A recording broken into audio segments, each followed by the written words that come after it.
Hindi pa kailangan magdeklara ng state of national emergency. Ito ang tiniyak ng Malacanang dahil kontrolado pa naman umano ang sitwasyon sa bansa. Ang detalye mula kay Jessie Atienza ng PTV Cebu. Pinawi ng palasyo ang pangamba ng publiko.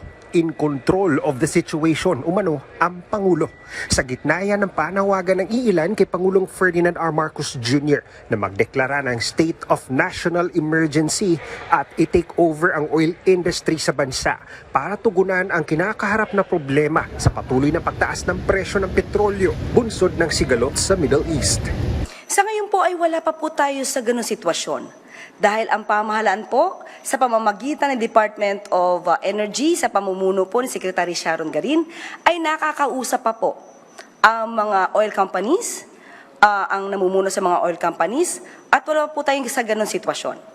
At ngayon po ay binabalangkas at gagawin pong batas ang pagbibigay ng kapangyarihan sa Pangulo para mabawasan ang karagdagang buwis sa mga produktong crudo or fuel. Ang pakiusap lamang po natin sa ngayon, dahil nasa sitwasyon tayong ganito, let us refrain from doing activities like fear-mongering. Mas nakakadagdag po ito ng takot sa ating mga kababayan, samantalang ang Pangulo po at ang gobyerno ay still under control, in control of the situation.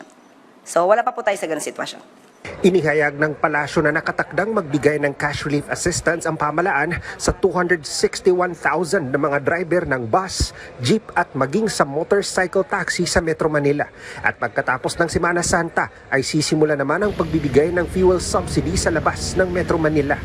Ayon sa palasyo, inaayos na lang ang mga dokumento at records ng mga beneficiaries na fina-finalize ng DSWD, kaagapay ang DOTR at LTFRB.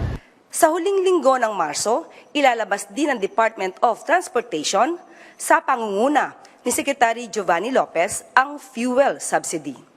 Ipagpapatuloy naman ng Department of Agriculture sa pamumuno ni Secretary Francisco Tiu Laurel ang pamamahagi ng 3,000 pisong fuel subsidy para sa mga magsasaka. Sa Huwebes, mamamahagi rin ang Bureau of Fisheries and Aquatic Resources ng 3,000 pisong fuel subsidy sa mga mangingisda. Ang layunin ng Pangulo, tiyakin na may sapat na supply ng pagkain ang sambayanang Pilipino.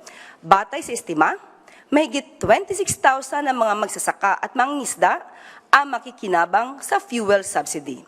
May karagdagang 2,000 piso naman para sa mga magsasaka at mangingisda mula sa Presidential Assistance for Farmers and Fisherfolks Program. Hinimok ng Pangulo ang mga LGU na tigilan muna ang paniningil ng pass-through fees sa mga produktong pang-agrikultura upang maiwasan ang pagtaas ng mga presyo ng mga bilihin. Ayon sa palasyo, nananawagan si Pangulong Ferdinand R. Marcos Jr. ng pakikipagtulungan ng taong bayan upang sabay na malampasan ang krisis na kinakaharap ng bansa sa ngayon. Nanawagan si Pangulong Marcos Jr. sa taong bayan na magkapit-bisig at makipagtulungan sa pamahalaan para malampasan ang epekto ng kaguluhan sa Middle East. Hindi ito ang panahon para maghilahan pababa. Hindi ito panahon ng paninira at lalong hindi ito panahon ng pamumulitika. Sama-sama nating isusulong ang kapakanan ng bansa at ng taong bayan bago ang sarili. Mula sa PTV Cebu, Jessie Atienza para sa Pambansang TV sa Bagong Pilipinas.